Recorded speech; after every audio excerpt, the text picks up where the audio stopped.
Leak અને શિક્ષણ વ્યવસ્થાને લઈને આંદોલન ચલાવી રહેલા એક્ટિવિસ્ટ સોનમ વાંગચુકે પોતાની જે અનશન છે એને સમેટી લેવાની ઉપવાસ આંદોલન ભૂખ હડતાલ પૂર્ણ કરવાની જાહેરાત કરી, પણ એમણે કેન્દ્ર સરકાર સામે 3 શરતો મૂકી છે। નમસ્કાર, આપની સાથે હું સેજલ।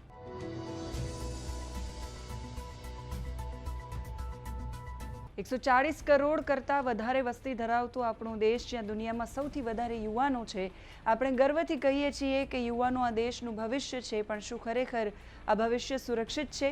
એ સવાલ સાથે દિલ્હીના જંતર મંતર પરથી સંસદ સુધી માર્ચ ચાલુ છે। એમના પર લાઠીચાર્જ, પોલીસ એક્શન અને બધાની વચ્ચે પણ સતત ન્યાય માટે અવાજ ઉઠી રહ્યો છે। ત્યારે દિલ્હીની સફદરજંગ હોસ્પિટલમાં દાખલ સોનમ વાંગચુકે ટ્વિટર પર લખ્યું છે કે જો સરકાર 3 શરતોમાંથી કોઈ પણ એક શરત સ્વીકારી લેશે તો 20 જુલાઈના રોજ એમની ભૂખ હડતાળ પૂરી કરશે। સોનમ વાંગચુકની મુખ્ય 3 શરતો છે। પહેલી શરત એ છે કે કેન્દ્ર સરકાર દેશની શિક્ષણ વ્યવસ્થામાં હમણાં જે નિષ્ફળતાઓ થઈ એ અને નીટ સહિતની પરીક્ષાઓના પેપર લીકની સંપૂર્ણ જવાબદારી સ્વીકારે, અથવા તો બીજી શરત એ છે કે જો તેઓ અને કોકરોચ જનતા પાર્ટીનું નેતૃત્વ સંસદના દરવાજા સુધી પહોંચે અને વિવિધ રાજકીય પક્ષોના સાંસદો એમને સંસદમાં આ મુદ્દો પ્રખરતાથી ઉઠાવવાની ખાતરી આપે। ત્રીજી શરત એ છે કે જો વાંગચુકના સ્વાસ્થ્યને કારણે તેઓ સંસદ માર્ચ ન કરી શકે તો વિવિધ પાર્ટીના સાંસદો અને નેતાઓ તેમને હોસ્પિટલમાં આવીને મળે અને ઉપર કહ્યા મુજબની બાંહેધરી આપે તો એ ઉપવાસ તોડી દેશે। બીજી બાજુ દિલ્હી પોલીસે સ્પષ્ટ કર્યું છે કે કોકરોચ જનતા પાર્ટી તરફથી 20 જુલાઈ સંસદ માર્ચ માટે કોઈ પરવાનગી લેવામાં આવી નથી। પરવાનગી આપી શકાય એમ પણ નથી, કારણ કે સત્ર ચાલુ હોય ત્યારે સંસદની આસપાસનો વિસ્તાર સંવેદનશીલ જાહેર કરાય છે। ત્યાં તમામ પ્રકારની ગતિવિધિઓ ઉપર નિયંત્રણ મૂકી દેવામાં આવે છે। દિલ્હી પોલીસે પણ કહ્યું છે કે ભારતીય નાગરિક સુરક્ષા સંહિતાની કલમ 163 લાગુ છે, જેના કારણે માર્ચ, વિરોધ પ્રદર્શન કે વધારે લોકોનો મેળાવડો નહીં થઈ શકે। જંતર મંતર પર પરવાનગી સાથે વિરોધ પ્રદર્શન કરવાની મંજૂરી અપાઈ છે। પોલીસે એ પણ કહ્યું છે કે સંસદનું સત્ર શરૂ થવાને કારણે કડક સુરક્ષા વ્યવસ્થા સુનિશ્ચિત કરવામાં આવે છે। કોઈ વ્યક્તિ આદેશોનું ઉલ્લંઘન કરશે તો BNS 223 અને અન્ય કાયદાની કલમો હેઠળ કાર્યવાહીને પાત્ર થશે। દિલ્હી પોલીસ તમામ નાગરિકોને કાયદો વ્યવસ્થા જાળવી રાખવા અને કોઈ પણ ગેરકાયદે માર્ચમાં ભાગ ન લેવા અપીલ કરી રહી છે। એડવાઇઝરી જાહેર કરી છે। પોલીસે જંતર મંતર પર જ્યાં કોકરોચ જનતા પાર્ટીનું વિરોધ પ્રદર્શન ચાલી રહ્યું છે ત્યાં પણ કડક સુરક્ષા ગોઠવી છે। લગભગ 5000 જેટલા પોલીસ જવાનો છે। જ્યારે લાખો યુવાનો દિવસ રાત એક કરીને પરીક્ષાની તૈયારી કરે છે ત્યારે ખબર પડે છે કે પેપર લીક થઈ ગયું। જે યુવાનોને ક્લાસરૂમમાં હોવું જોઈએ એ આજે પોતાના હક માટે જંતર મંતર પર આંદોલન કરી રહ્યા છે। સૌથી મોટો સવાલ એ છે કે આટલી મોટી સિસ્ટમમાં યુવાનોના સવાલોના જવાબ આપવાવાળું કોઈ નથી। 28 જૂનથી સતત ભૂખ હડતાળ પર ઉતરેલા સોનમ વાંગચુકે હોસ્પિટલ પ્રદર્શન અને પોલીસ પર ગંભીર આક્ષેપો કર્યા છે। એમણે કહ્યું છે કે એમને હોસ્પિટલમાં ગેરકાયદે રીતે અટકાવીને રાખવામાં આવ્યા છે। એમની અટકાયત આ ગેરકાયદે કરવામાં આવી છે, ન જાહેર કરાયેલી અટકાયત।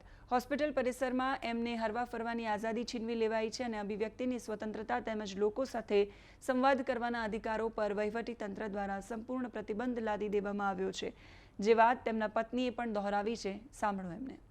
ये है, दूसरी बात ये है कि वो कह रहे हैं कि उनके हेल्थ डिटीरियोरेट हो रही थी।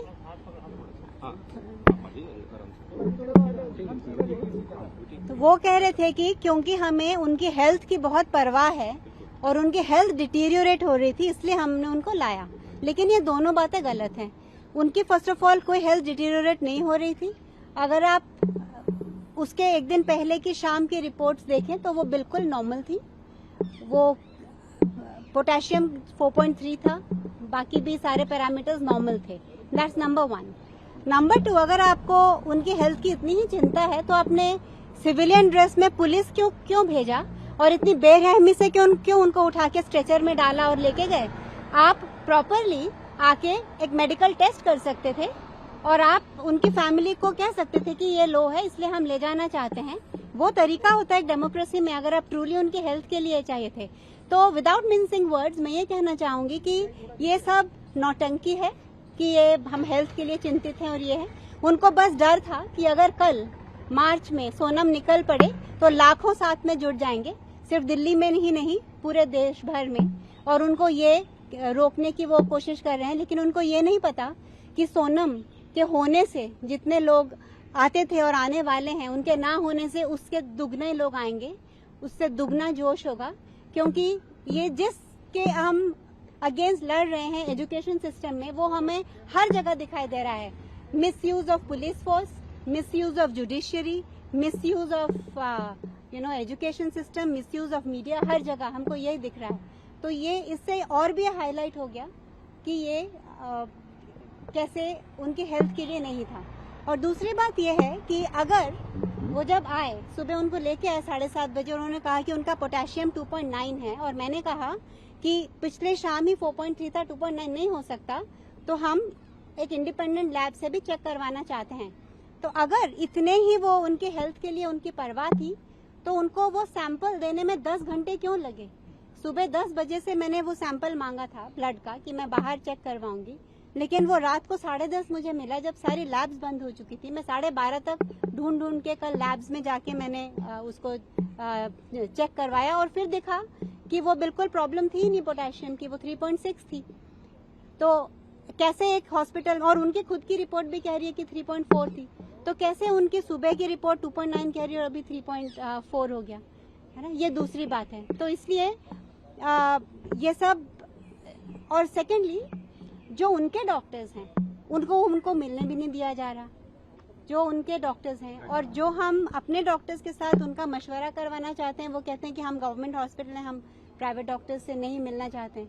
तो हम अपने डॉक्टर्स को जहां हमें कंफर्टेबल है हम वहां जाना चाहते हैं, क्योंकि कल रात को उनका ब्लड प्रेशर, अगर आप रिपोर्ट देखेंगे तो जो हमेशा 110/70 रहता था, कल 125/85 हो गया, क्योंकि ऐसा माहौल वहाँ क्रिएट किया जा रहा है। और सेकेंडली, जैसे सर ने कहा, आप रूम से बाहर निकलो तो पुलिस है, वो जो ग्लास के वो हैं दरवाजे में, वहाँ से दिन भर पुलिस देखती रहती है।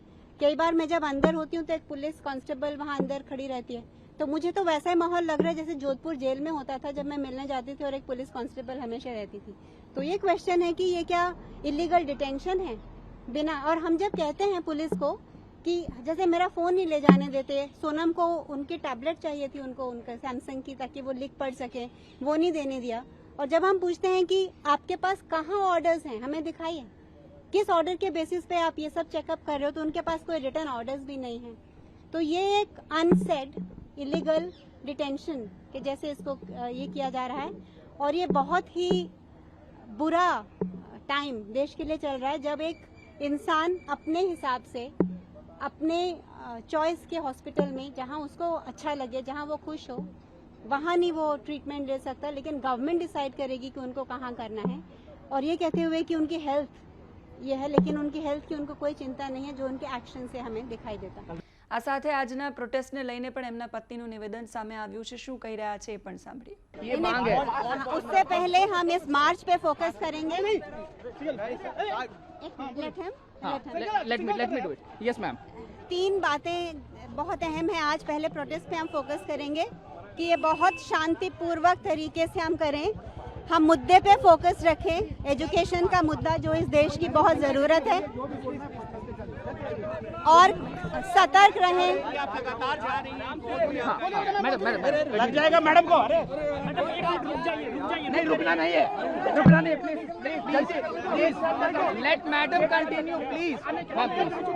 ये सर ने जो 3 बातें कही हैं ट्वीट में, अंदर जाके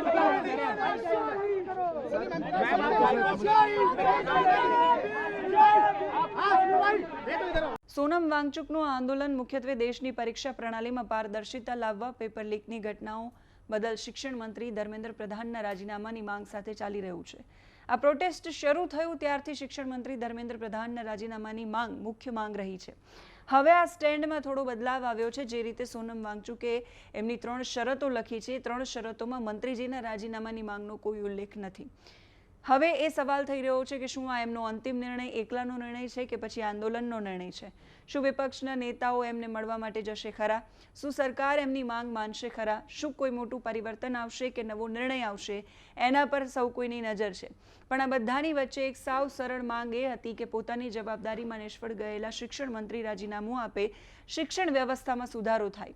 અર્થાત દેશ અને સરકારો એના માટે જ કામ કરતી હોય છે। પણ આટલી સરળ માંગ માટે શું કોઈને 22-23 દિવસ ઉપવાસ પર બેસવું પડે? આટલું મોટું આંદોલન કરવું પડે? જેટલો સરળ મુદ્દો છે એટલી જ સરળતાથી સરકાર કોઈ વાત સાંભળી કેમ ન શકે? આંદોલન કરવું પડે, પોલીસ મૂકવી પડે, આર્મી મૂકવી પડે, લાઠીચાર્જ કરવો પડે, આ તમામ પરિસ્થિતિ શું દર્શાવે છે? તમે શું માનો છો આ ઘટનાઓ પર? કમેન્ટ કરીને કહેજો. અત્યારે આ વિડીયોમાં બસ આટલું જ. નમસ્કાર.